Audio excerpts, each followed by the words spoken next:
एक normal family में पैदा हुआ बच्चा जो कई बार जेल गया, बम से जख्मी हुआ, लेकिन फिर भी कभी भी अपनी आइडियोलॉजी से कंप्रोमाइज नहीं किया, जिसके दादा की पैदाइश हिंदुस्तान के यूपी के एक छोटे से गांव किंटूर में हुई, जो कल तक ईरान की तकदीर लिखता था, जिसके एक इशारे पे दुनिया की वर्ल्ड पॉलिटिक्स में हलचल मच जाती थी। आज कहानी एक ऐसे ही बच्चा आयतुल्लाह खामनेई साहब की। आपको बता दूं कि इनकी पैदाइश 1939 में ईरान के मशहद शहर में हुई। बचपन से ही इस्लामिक तालीमात की ओर रुझान था और जवान होते होते ही ईरान के अंदर चल रहे इस्लामिक रेवोल्यूशन ज्वाइन करते हैं। सिंपलिसिटी के लिए जाने जाने वाले ये बच्चा आगे चलकर रिलीजियस पॉलिटिक्स का हिस्सा बनता है, यानी इस्लामिक रेवोल्यूशन को ज्वाइन करता है। आपको बता दूं कि ईरान के अंदर में पहलवी डायनेस्टी 1925 से हुकूमत कर रही थी। ये डायनेस्टी के फाउंडर थे रजा शाह पहलवी। आपको बता दूं कि पहलवी डायनेस्टी पूरी तरह से वेस्टर्न आइडियोलॉजी, सेकुलर और डिक्टेटरशिप रूल का ही एक जाकर नाम था ये। इसीलिए ईरान के अंदर में इस्लामिक रेवोल्यूशन शुरू हुई ताकि ईरान को इस्लामिक रूल रेगुलेशन से चलाया जा सके। इस इस्लामिक रेवोल्यूशन के सबसे मेन लीडर थे आयतुल्लाह रुहुल्लाह खुमैनी, और 1989 में हार्ट अटैक से इनकी मौत हो गई।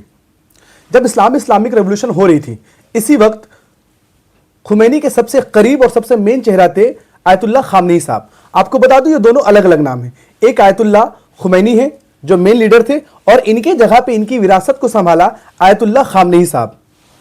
इस्लामिक रेवोल्यूशन के दौरान ही आयतुल्लाह खामनेई साहब कई बार जाकर पहलवी डायनेस्टी की जाकर सीक्रेट पुलिस ने इनको गिरफ्तार किया, जेल में कई बार इनको टॉर्चर किया।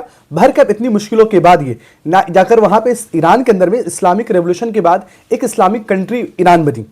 1980 में जाकर आयतुल्लाह खामनेई साहब ईरान के प्रेसिडेंट बनते हैं, और 1981 में एक मस्जिद में प्रोग्राम के दौरान इनके ऊपर सुसाइडल बॉम्ब और अटैक हुआ, जिसमें इनकी राइट हैंड चली गई।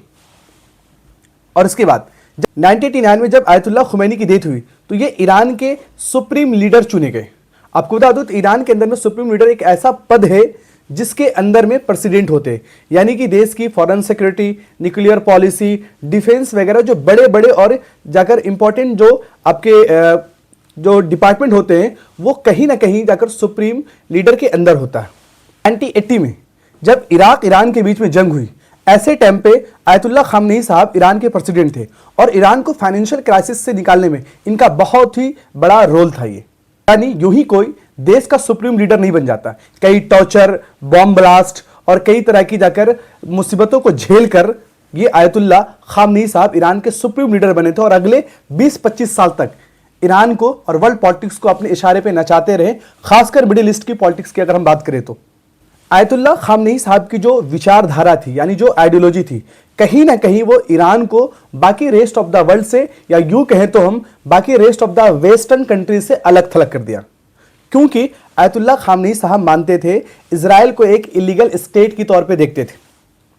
साथ ही साथ वो ईरान की न्यूक्लियर प्रोग्राम पे बहुत तेजी से वो काम कर रहे थे, और यही नहीं, वो वेस्टर्न आइडियोलॉजी के कट्टर जाकर वो अपोनेंट थे, यानी वेस्टर्न आइडियोलॉजी को देखना भी पसंद नहीं करते थे। उन्हीं के रूल रेगुलेशन के दौरान ही ईरान एक पूरी तरह से जाकर इस्लामिक कंट्री बना। दरअसल ये जो जंग इजराइल और ईरान के बीच का जो जंग है, ये दरअसल मिडिल ईस्ट के अंदर में, यानी वेस्टर्न एशिया के अंदर में जाकर पॉलिटिक्स को कंट्रोल करने की जाकर ये लड़ाई। इसके साथ ईरान जो है कहीं ना कहीं जाकर वो अब कई ऐसे अपनी प्रॉक्सी ग्रुप को, कई सारे ऐसे प्रॉक्सी ग्रुप बनाकर रखा हुआ, जैसे लेबनान के अंदर हिजबुल्लाह, यमन के अंदर में, सीरिया के अंदर में। तो इस तरह से कई तरह की उनकी प्रॉक्सी ग्रुप, जो एक ये भी कारण है जाकर ईरान का वेस्टर्न कंट्री से दुश्मनी का। दरअसल यहाँ पे मामला जो है अमेरिका और इजराइल जो चाहता है ये जाकर वेस्टर्न एशिया के पॉलिटिक्स को, मिडिल ईस्ट के पॉलिटिक्स को कंट्रोल करना चाहता है, क्योंकि मिडिल ईस्ट और वेस्टर्न एशिया वो जगह है जो एनर्जी रिसोर्स से भरपूर है वो, और जहाँ पे पैसा और दौलत हो वहाँ पे लड़ाई होना ये जाहिर सी बात है, और ऑब्वियसली होती ही। यानी अगर हम यूँ कहें तो मिडिल ईस्ट की पॉलिटिक्स को कंट्रोल करना, इजराइल को इलीगल स्टेट मानना, प्रॉक्सी ग्रुप को बनाना, वेस्टर्न आइडियोलॉजी के को जाकर बिल्कुल अपोज करना, ये कहीं ना कहीं ईरान और इजराइल और बाकी वेस्टर्न कंट्रीज के बीच में जो मौजूदा हालात है उसके लिए एक बहुत बड़ा कारण है। लेकिन इन सब में सबसे बड़ा जो कारण है ईरान का न्यूक्लियर प्रोग्राम, क्योंकि ईरान एक ऐसा देश है जो 1968 में एनपीटी यानी नॉन प्रोलिफरेशन ट्रीटी साइन करके रखा हुआ। ये एक ऐसा इंटरनेशनल ट्रीटी है, जब कोई कंट्री ये ट्रीटी साइन करता है वो, तो इनडायरेक्टली वो इस बात का इंश्योर करता है कि वो फ्यूचर में कभी भी न्यूक्लियर बॉम्ब नहीं बनाएगा। लेकिन चूंकि आयतुल्लाह खामनेई साहब का यह भी मानना है कि जाकर यूएसए यानी अमेरिका एक ऐसा कंट्री है जिसके ऊपर हम भरोसा नहीं कर सकते। जैसा कि उसने पहले अफगानिस्तान के अंदर में तालिबान को खड़ा किया, फिर उसी तालिबान से वो लड़ा, वो तो कहीं ना कहीं जाकर आयतुल्लाह खामनेई साहब एनपीटी साइन करने के बावजूद भी अपनी न्यूक्लियर प्रोग्राम यानी न्यूक्लियर बॉम्ब के ऊपर काम वो जारी रख रहे थे। आपको बता दूं कि न्यूक्लियर एनर्जी एक ऐसी एनर्जी है जिसका डबल यूज है, जिसका आप इलेक्ट्रिसिटी के लिए भी यूज कर सकते हैं और साथ ही साथ इसका न्यूक्लियर बॉम्ब के लिए भी यूज कर सकते हैं। वेस्टर्न कंट्रीज का यह मानना है कि ईरान जो है वो अपनी न्यूक्लियर प्रोग्राम के जरिए अपनी न्यूक्लियर बॉम्ब को हासिल करना चाह रहा है, जबकि ईरान का दूसरी तरफ तर्क है कि हम जाकर न्यूक्लियर रिसर्च और इलेक्ट्रिसिटी के लिए काम कर रहे हैं। तो ये कहीं ना कहीं एक डिस्ट्रस्ट का भी मामला है। 2015 में यूएसए और बाकी वेस्टर्न कंट्रीज और ईरान के बीच में एक जाकर न्यूक्लियर डील साइन होती। इस डील के अंदर यह बात होती है कि ईरान अपनी जो न्यूक्लियर प्रोग्राम है उसे या तो कम कर देगा या उसे खत्म कर देगा। दूसरी तरफ जो यूएसए जो सेक्शन लगा करे वो सेक्शन हटा देगा। ये डील हुई भी, कुछ टाइम तक चली भी ये डील, लेकिन बाद में जब यूएसए के प्रेसिडेंट डमाडम बनते हैं तो डमाडम वन साइडेड वो ये इशारा करते हैं कि हम इस डील से बाहर निकल रहे, और इस डील से बाहर निकल भी जाते हैं।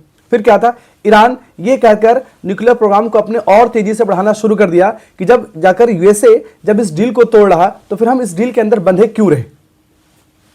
हालांकि 2018 में जो बाइडेन की जब सरकार बनी तो जो बाइडेन ने कहा था कि जाकर 2015 की जो न्यूक्लियर डील है उसे हम फिर से रिवाइव करेंगे यानी उसे जारी रखेंगे। लेकिन बात यहां भी नहीं बनी।